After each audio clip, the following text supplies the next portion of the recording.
আসসালামু আলাইকুম রহমতুল্লাহ। মানে কই আমাকে হয় জাস্টিফাই করতে দাও, নাহলে আমাকে গুলি করে মেরে ফেলো। আমি ডামি নির্বাচনের হাবিবুল আওয়াল।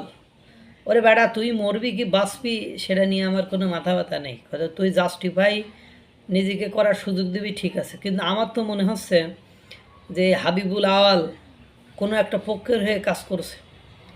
না হলে এত সুন্দর করে এতদিন পর এসে নিজেকে জাস্টিফাই করতে সে বঙ্গবন্ধুকে বিতর্কের জায়গায় ফেলে দেয়। এই জায়গায় আমার মানে শতভাগ মানে সন্দেহ কাজ করছে। আপনারা জানেন, আপনার সাবেক সিইসি হাবিবুল আওয়াল উনি ওনার এলাকা থেকে গ্রেপ্তার হয়েছে এবং গতকাল ওনাকে কোর্টে তোলা হয়েছিল। কোর্টে তিনি বলেছেন যে 24-এর বা যে নির্বাচনটা ওনার মানে সময়ে যে নির্বাচনটা হয়েছে সেটি ডামি নির্বাচন ছিল, সেটি প্রহসনের নির্বাচন ছিল। তিনি বলেন মৌলিক সংস্কার ছাড়া বাংলাদেশে 1000 বছরেও সঠিক নির্বাচন সম্ভব নয়। এবং ওই হালাই লুবি বেটা নিজেকে বাঁচাতে যে মানে বর্তমান সময়ে আপনারা জানেন যে শাসক গোষ্ঠী শাসকতন্ত্র যারা আছে তারা কতটা বঙ্গবন্ধু বিরোধী। তারা বঙ্গবন্ধুকে নিচ্ছিন্ন করার, মুছে ফেলার বা বঙ্গবন্ধু বিরোধী ন্যারেটিভ তৈরি করার যে আপ্রাণ চেষ্টা করেছে সেটা আপনারা এই বিগত 10-11 মাসের ব্যবহার থেকে সেটা বুঝছেন। উনি এত কিছু থাকতে নির্বাচন তো এর আগেও একটা ফেয়ার নির্বাচন হয়নি। 7 দিন না 8 দিন একটা দল ক্ষমতায় থেকে আন্দোলনের মুখে সেই ক্ষমতা ছেড়ে দেয়। সেই ক্ষমতা ছেড়ে দেওয়ার পরে 96-তে আওয়ামী লীগ ক্ষমতায় আসে।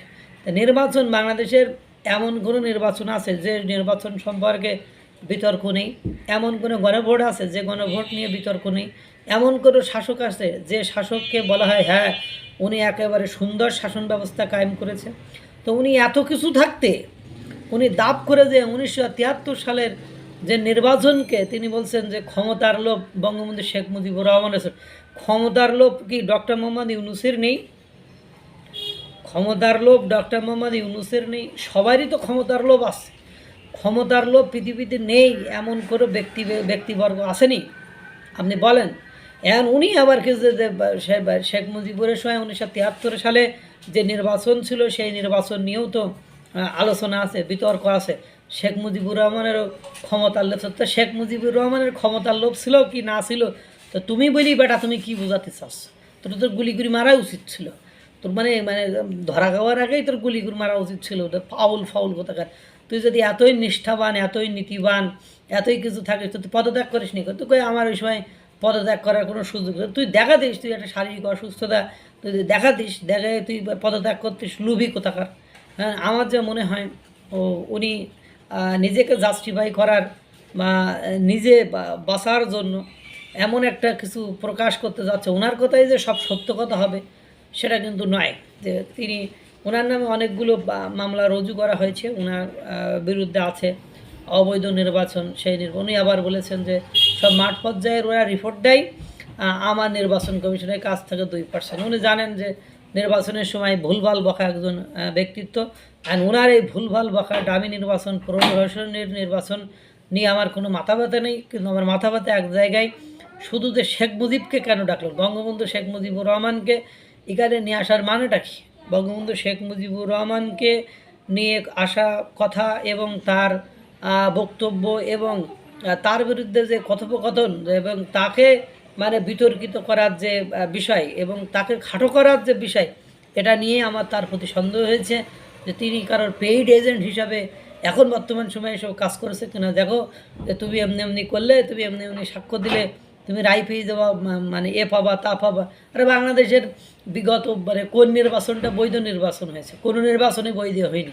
ওই যে 111 নির্বাচনের পরে 8 সালের নির্বাচনের নিয়েও কথা আছে, 2001 সালের নির্বাচন নিয়েও কথা আছে, 96 নির্বাচন নিয়েও কথা আছে, তার আগের বাংলাদেশের বাইরে কোন নির্বাচন নিয়ে কথা নেই? বাংলাদেশের শাসক হিসাবে কে এত মানে দুধে ধোয়া তুলসী পাতা? আমি এটাই তো দেখি না। ক্ষমতায় গেলেই তো দেখছি কার রূপ, কার চেহারা, কার মানে কি, আমরা এটা দেখি নাই। কিন্তু আমার প্রশ্ন হলো ওই বদমাইশ মানে হাবিবুল আওয়াল, ও বঙ্গবন্ধুর নির্বাচনে কি হয়েছিল না হয়েছিল, ক্ষমতার লোভ ছিল কি না ছিল, এটা আমরা কি তোমার চেয়ে কম জানি নাকি, না কম বুঝি? হ্যাঁ, তুমি যে বঙ্গবন্ধুকে নিয়ে কথা বলো। আল্লাহ তাআলা সকলকে ভালো রাখুক, সুস্থ রাখুক। আসসালামু আলাইকুম ওয়া রাহমাতুল্লাহ।